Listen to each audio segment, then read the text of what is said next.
Uma mãe teve a casa invadida pelo próprio filho em Morada de Santa Fé, em Vitória.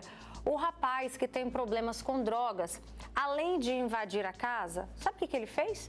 Ele quebrou tudo! Jogou objetos no meio da rua e ainda separou ali o que dava para vender, o que dava para levar. Gente, furtar da própria mãe, vê se pode. E se não bastasse tudo isso, ele ainda fez várias ameaças a ela. E detalhe, essa não é a primeira vez que a mulher chama a polícia para o próprio filho. Inclusive, gente, ela tem uma medida protetiva contra ele. O jovem de 20 anos foi autuado em flagrante pelos crimes de ameaça, injúria, invasão a domicílio e descumprimento da medida, viu? Na verdade, só fazendo um ajuste aí, consertando uma informação, Morada de Santa Fé em Cariacica. A gente falou Vitória, mas é em Cariacica. Mas o que mais importa nessa história é o quê, meu amigo, minha amiga? Chega uma hora que o pai, que a mãe, ou então quem está ali naquele convívio direto com o dependente, às vezes a esposa, precisa entender que não dá mais para tentar ajudar, que sozinhos não vão conseguir e que acaba que a própria vida ali fica em risco. Por mais que ame o filho, por mais que ame o marido, por mais que ame a esposa, né? Sob o efeito de drogas, essa pessoa não se importa. Então, o que fazer nessa situação? Você conhece alguém que está vivendo esse drama? Participa com a gente agora, porque nós recebemos aqui no nosso estúdio a psicóloga Elza Leite. Obrigada, Elza, pela sua participação. Seja bem-vinda. Boa tarde. Também recebemos aqui Ciderson Vitorino, advogado criminalista. Muito obrigada, doutor Ciderson, também pela sua presença. Eu agradeço, Roberto. E a gente também recebe aqui a Daiane. A Daiane conhece muito bem essa realidade. Você já conviveu com uma pessoa que apresentavam os mesmos problemas que a gente trouxe agora? Daiane, boa tarde. Boa tarde, Roberta. Sim, é falecido, né, o pai da minha filha. Ele já roubou o dinheiro de um cofrinho que eu juntava para poder abrir uma conta no banco para minha filha. Aí, quando eu fui caçar esse dinheiro, faltava R$10. Quando eu consegui os R$10 que eu ia abrir a conta para ela, cadê o dinheiro? Aí ele tinha levado o dinheiro. Aí, em um outro caso, ele foi e vendeu a geladeira, que é uma necessidade que a gente tem que ter dentro de casa, né? Vendeu a geladeira. Vendeu a geladeira para poder usar droga. Já, e muitas coisas, muitas. E você nem imaginava que por trás disso ele estava tentando dar um jeito ali na geladeira para trocar por droga? Não, ele sempre fazia assim, quando eu via já foi. Na hora que eu estava com a minha família, ou saía para a rua resolver alguma coisa, saía para dar uma volta com a minha filha, aí quando eu ia ver, já tinha ido. Vocês estavam há quanto tempo juntos? Eu e ele, nós ficamos cerca de uns 2 anos, mais ou menos, juntos. E você acreditava que ele ia sair dessa vida? Eu já tentei por muitas vezes. O que você chegou a tentar? Vezes.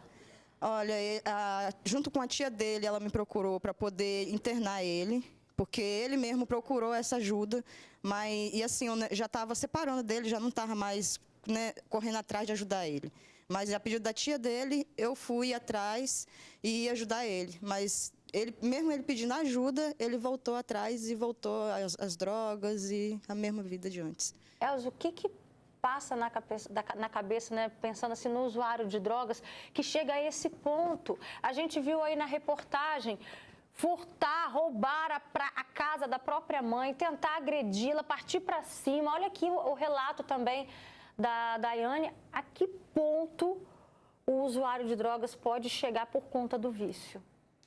Quando o sujeito tem uma dependência química, ele não tem mais controle da própria vida, ele está totalmente dominado pelo vício. Quando ele entra em abstinência, ele suspende qualquer juízo de valor, qualquer sentimento. É como se a emoção dele, o respeito, a consideração que ele tem pelas pessoas que amam ele, fosse completamente aniquilado. Então, para sustentar o vício, né, nesse momento de frissura, de abstinência, ele é capaz de cometer qualquer crime, inclusive matar alguém, né, no ato de violência, para poder comprar droga ou porque a pessoa falou não para ele. Quando a gente tem um membro da família que passa por essa situação, a gente precisa entender que a gente está lidando com um sujeito que está adoecido, que faz todo o resto da família também adoecer. Então, nós como familiares, precisamos ter cuidado também com a gente. A família entra num modelo de salvador, num desespero completo, numa completa impotência. Nós não somos salvadores de ninguém, nós somos ajudadores das pessoas. Então, uma família que tem uma pessoa em dependência química, ela precisa de tanta ajuda quanto aquele membro da família, porque ela se torna codependente. Ela deixa de existir, ela anula todos os valores também, ela começa a retroalimentar o vício, dando dinheiro, mentindo, omitindo, negando os fatos, né, negando os crimes da pessoa, acobertando as situações e aquilo só aumenta, né? Então, em vez de ele receber uma ajuda, ele acaba sendo incentivado a permanecer naquele lugar. Então, é importante formar toda uma rede de apoio, né? Sozinhos, as pessoas não conseguem sair disso, é uma doença grave, é uma doença crônica, que precisa de ajuda de todas as instâncias, psicológica, psiquiátrica, às vezes internação, grupo de ajuda, apoio espiritual, apoio social, todo mundo precisa se envolver, mas o principal sujeito, a principal pessoa ativa nesse processo de acompanhamento, de tratamento, que a gente não fala de cura, a gente fala de tratamento, é o próprio sujeito que está ali. Ele primeiro precisa entender que ele é doente, que ele tem um desafio e ele precisa querer mudar aquilo. E aí é um dia de cada vez. A gente não faz milagres, não acontecem milagres da noite para o dia. Todo dia eu preciso vencer. Só por hoje eu não vou beber, só por hoje eu não vou cheirar. É um dia por vez. Vou deixar uma pergunta no ar sobre esse limite. Eu gostei muito dessa palavra que você usou, que a pessoa precisa se enxergar como um ajudador, né? Você não tem que ter aquela responsabilidade e sem ajudar, mas qual é o limite? Igual essa mãe chegou a pedir uma medida protetiva, ela já tinha uma medida protetiva contra o filho. Imagina tudo que essa mãe deve ter tentado para tirar o filho dessa vida. E aí, doutor Ciderson, a gente quer saber quando que é um caso de uma medida protetiva, quando que é um caso de uma internação? O que diferencia? Qual é o entendimento da justiça para direcionar, por exemplo, uma mãe que está vivendo um drama como esse? Roberta, são algumas situações. A medida protetiva, ela acolhe a vítima de violência doméstica, familiar e afetiva. Então, não necessariamente precisam morar na mesma casa para que a mulher receba o benefício da medida protetiva. No caso que a gente está comentando, a mãe precisava da medida protetiva em relação ao filho por conta do histórico de violência do filho. Entretanto, esse histórico de violência era somado a ele a questão do uso compulsivo de drogas. E a justiça já entende que a pessoa perdeu o controle de si próprio e os juízes têm deferido sistematicamente as internações compulsórias em clínicas para tratamento dos dependentes químicos. E já existe até um CID, um Código Internacional de Doença, para os dependentes químicos. Mas, na prática, a gente recebe tantos comentários aqui de mães, de pais, que encaram uma enorme burocracia para conseguir. Às vezes não tem vaga também, né? Como é que fica? Como é que é essa realidade? Né? Qual o caminho que essa mãe precisa percorrer? Sim. Na medida que ela se depara com essa situação, que precisa da internação de um filho, não só a mãe em relação ao filho, mas às vezes um filho em relação ao pai, um irmão em relação ao outro, todas as vezes que no seu ambiente familiar precisar de uma internação compulsória de alguém que perdeu o controle de sua própria vida, como muito bem dito pela psicóloga, e se entregou ao uso compulsivo de drogas, a pessoa pode entrar, esse parente pode entrar na justiça pedindo ao juiz uma tutela de urgência, uma medida liminar, em que o juiz vai determinar, inclusive com o uso da força, que essa pessoa seja encaminhada para uma instituição de tratamento. O juiz demanda o Estado, através da Secretaria de Saúde, e a Secretaria de Saúde ela já tem catalogado uma série de clínicas, não só na Grande Vitória, mas também no interior do Estado, capazes de receber essas pessoas. Então, o juiz determina, o Estado interna, e se a pessoa não quiser ir, o juiz autoriza o uso da força policial para encaminhar essa pessoa para o tratamento. A gente já recebeu aqui vários comentários de pessoas que estão desesperadas nesse momento. Tem uma que diz, eu estou nessa, muito difícil, meu filho agora está internado, eu já estou preocupada quando ele sair. Também tem um outro relato, boa tarde, Robertinha, minha irmã está passando por isso com o filho, todos os dias, tem que ter o dinheiro para droga. Aí ela chama a polícia, que nada faz, e fala que vai matá-la, né? Já falei para ela na delegacia da mulher, todos os dias ele a agride, quebra tudo em casa. Imagina o drama que essa mulher está passando com o filho, né? E o filho é quem a gente mais ama nesse mundo. Então, é um misto de sentimentos. Você convivia com medo dentro de casa? Eu tinha um certo medo, mas, porém, a questão do gostar, você estar ali com a pessoa, você querer ajudar, tirar ela daquela vida, né, tirava um pouco desse medo, né? Me tornava mais a coragem, né? Se transformava em coragem. Porque eu queria que ele saísse da vida que estava, né? Queria que ele desse atenção à filha dele, que desse amor, carinho todo que ele prometeu dar quando ficou sabendo que eu estava grávida. Então, eu sempre corri atrás, sempre batalhei por isso, para tirar ele dessa vida. E ele chegou a aceitar um tempo, né? Então, você trouxe aqui essa informação, ele chegou a aceitar uma ajuda? Sim, quando ele procurou ajuda, a gente já nem estava mais junto, assim, já estava separando. Mas eu ainda quis ajudar por conta, né, da filha e a pedido da tia dele e da família, né, que queria ajudar ele também.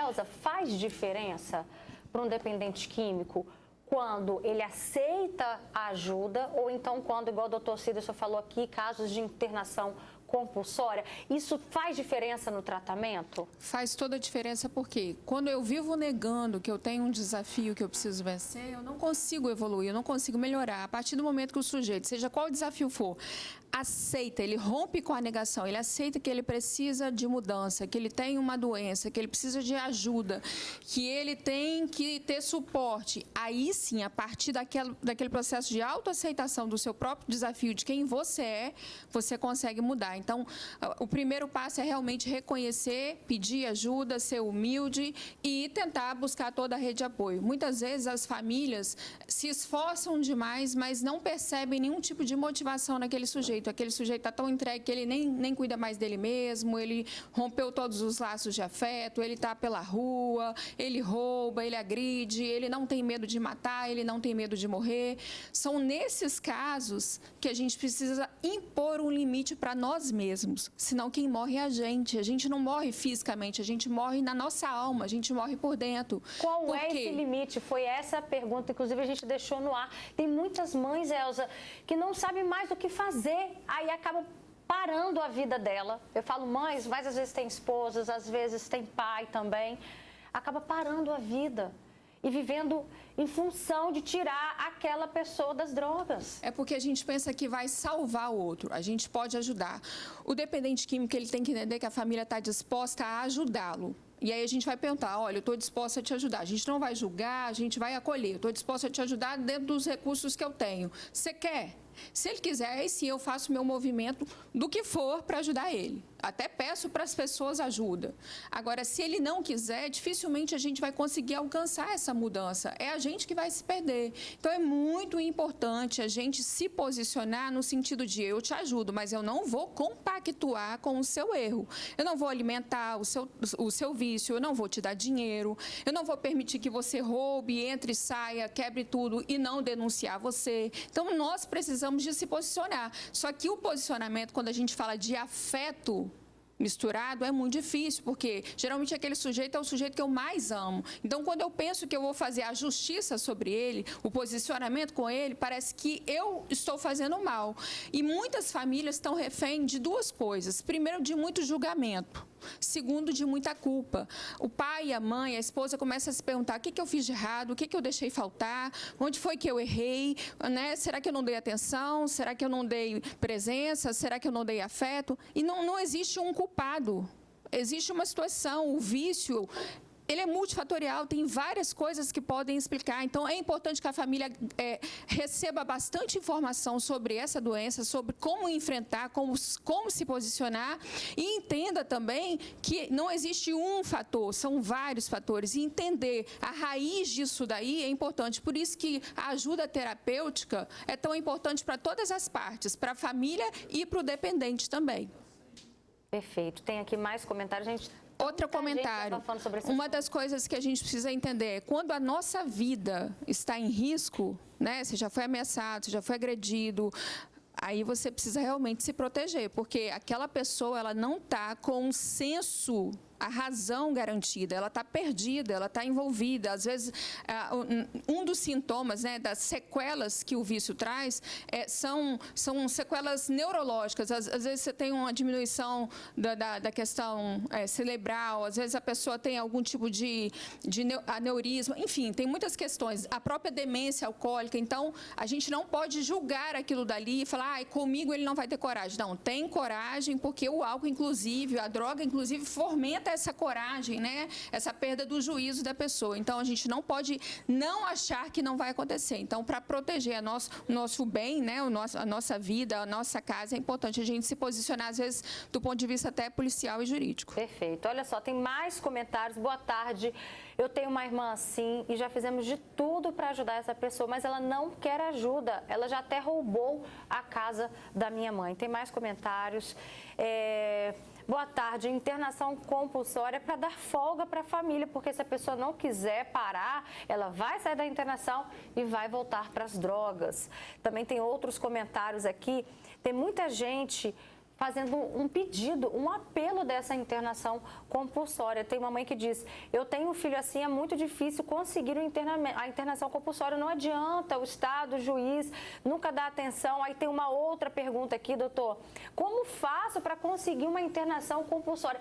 Olha quantas famílias estão desesperadas num momento como esse. Esse problema é mais recorrente do que a gente pensa. No nosso escritório, a gente tem várias demandas nesse sentido. O que a família tem que fazer é ou procurar um escritório particular de advocacia ou procurar a Defensoria Pública. No momento que ela vai na Defensoria Pública, existe lá um aparato de profissionais competentes e qualificados para receber a demanda e dar o tratamento jurídico para essa demanda. Depois que isso é feito, que isso é levado ao judiciário, é bem rápido esse trâmite. As medidas liminares nesse sentido têm sido deferidas numa velocidade até muito grande. Outros processos que demoram um pouco para serem julgados, para serem apreciados, existem. Mas no que diz respeito a uma internação, os juízes eles estão muito atentos a essa questão, Roberta, porque sabe que é um drama familiar que está se multiplicando no Brasil. O processo não é um processo muito complicado, não é um processo muito demorado. As tutelas de urgência, as medidas liminares são deferidas com uma velocidade até razoavelmente rápida, né? E precisa sim a família buscar o apoio jurídico, ou de um escritório de advocacia particular, ou da Defensoria Pública, aquele que não tem condição de pagar pelo atendimento particular. Chegou aqui um outro comentário. Boa tarde. Já passei pelo mundo das drogas, mas Deus me abençoou que eu saí logo. A minha mãe, que sofria muito. E quem também viveu com esse drama, gente, foi a Maria José. Olha só o que ela passou com a filha. Muito forte o depoimento dessa mãe. Passei por muitas situações difíceis, da gente conquistar as coisas com dificuldade, né? Que nem uma vez eu comprei um PlayStation, né? Pro meu filho, com a maior dificuldade, fazendo faxina para pagar aquilo. E aí o que acontecia? Ela pegava, né? E vendia para usar droga, e vendia aquilo por mixaria. Negócio de R$30, R$20. Já sumiu dinheiro, né? Uma vez sumiu um salário meu. E teve uma vez que ela sentiu pena, né? E aí ela fez com que botasse o dinheiro em outro lugar para me achar o dinheiro de volta, né? E isso aí, para a pessoa que é usuário, é um milagre ele fazer isso, tá? É um milagre mesmo, porque a fissura da pessoa usar a droga é tão grande, entendeu? Que naquele momento ali ele fica sem piedade, né? Fica sem amor à própria mãe, sem amor à família. E é muito difícil, tá? E graças a Deus a filha da Maria José saiu dessa vida, né?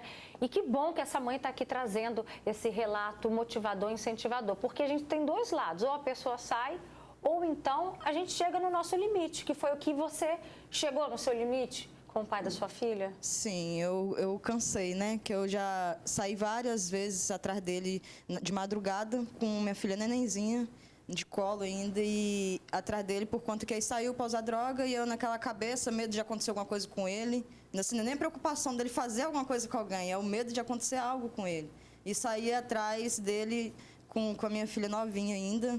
E aí chegou um dia, eu falei, não, chega. Eu já não quero mais, eu já estava vivendo para ele, eu esqueci de mim, deixei de cuidar de mim e demorei muito para voltar a me ver, a me enxergar.